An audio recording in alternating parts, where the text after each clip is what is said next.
Hello दोस्तों, नमस्कार। स्वागत है आपका स्पर्धा the education world YouTube channel पर। दोस्तों, आज हम भारतीय काव्य शास्त्र के कुछ महत्वपूर्ण प्रश्नों को देखेंगे। ये प्रश्न TGT, PGT, UGC, net, JRF की परीक्षाओं में आने हेतु पूरे संभावित हैं, अतः यह महत्वपूर्ण है। चलिए दोस्तों शुरू। भारतीय काव्य शास्त्र की शुरुआत को यदि देखें तो इसकी शुरुआत दूसरी शती में भरत मुनि द्वारा हुई। भरत मुनि ने नाट्य शास्त्र की रचना की, जिसके अंतर्गत 36 अध्याय और 5000 श्लोक संकलित हैं। छठी शती में भामह उत्पन्न हुए, जिन्होंने काव्यालंकार नाम से रचना लिखी, जिसके अंतर्गत 6 परिच्छेदों में यह विभक्त है। सातवीं शती को देखें तो इसमें दंडी उत्पन्न हुए और इन्होंने काव्यादर्श की रचना की। इसके अंतर्गत 4 परिच्छेद और 650 श्लोक हैं। आठवीं शती की बात करें तो इसमें वामन उत्पन्न हुए, जिन्होंने काव्यालंकार सूत्रवृत्ति की रचना की। इसके अंतर्गत 5 परिच्छेद और 319 सूत्र हैं। आठवीं शती की देखें तो इसमें उद्भट उत्पन्न हुए, जिन्होंने काव्यालंकार सार संग्रह की रचना की। नौवीं शती की बात करें तो इसमें रुद्रट उत्पन्न हुए, जिन्होंने काव्यालंकार नाम की रचना लिखी। इसके अंतर्गत 16 अध्याय व 734 श्लोक संकलित हैं। 10वीं शती की यदि बात करें तो इसमें धनंजय उत्पन्न हुए।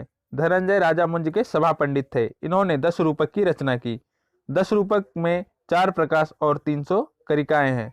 10 रूपक की टीका अवलोक नाम से धनिक ने की। 11वीं शती की बात करें तो इसमें भोजराज उत्पन्न हुए, जिन्होंने सरस्वती कंठाभरण और श्रृंगार प्रकाश की रचना की। 11वीं शती में ही मम्मट उत्पन्न हुए, जिन्होंने काव्य प्रकाश की रचना की, जिसमें 10 उल्लास हैं। 11वीं शताब्दी में क्षेमेंद्र भी उत्पन्न हुए। इन्होंने कवि कंठाभरण, औचित्य विचार चर्चा, सुवृत्त तिलक, दशावतार चरित की रचना की। इनके गुरु का नाम अभिनव गुप्त था। 12वीं शती की बात करें तो इसमें रुय्यक उत्पन्न हुए। रुय्यक ने अलंकार सर्वस्व की रचना की। 13वीं शती में शारदा तनय उत्पन्न हुए, जिन्होंने भाव प्रकाशन की रचना की, जिसमें 10 अध्याय हैं। 13वीं शती में ही जयदेव उत्पन्न हुए, जिन्होंने चंद्रालोक की रचना की। चंद्रालोक में 10 मयूख और 35 अनुष्टुप श्लोक हैं। जयदेव को साहित्य के क्षेत्र में पीयूष वर्ष और न्याय के क्षेत्र में पक्षधर की उपाधि मिली हुई थी। 14वीं शती में ही कविराज विश्वनाथ उत्पन्न हुए, जिन्होंने साहित्य दर्पण की रचना की। साहित्य दर्पण भी 10 परिच्छेदों में विभक्त है।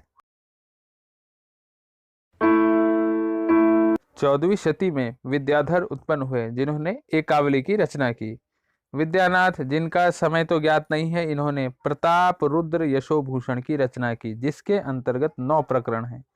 16वीं शती में अप्पय दीक्षित उत्पन्न हुए, जिन्होंने वृत्तिवर्तिक, चित्र मीमांसा और कुवलयानंद की रचना की। 17वीं शती में पंडित राज जगन्नाथ उत्पन्न हुए, जिन्होंने रस गंगाधर नामक प्रसिद्ध ग्रंथ की रचना की। हेमचंद्र ने प्रसिद्ध व्याकरण ग्रंथ काव्यानुशासन की रचना की। नाट्य दर्पण की रचना रामचंद्र गुणचंद्र ने की, जो कि हेमचंद्र के शिष्य थे। आज के वीडियो में दोस्तों इतना ही। बाकी अगले वीडियो में इसी तरह महत्वपूर्ण प्रश्नों की श्रृंखला के साथ उपस्थित होंगे। धन्यवाद।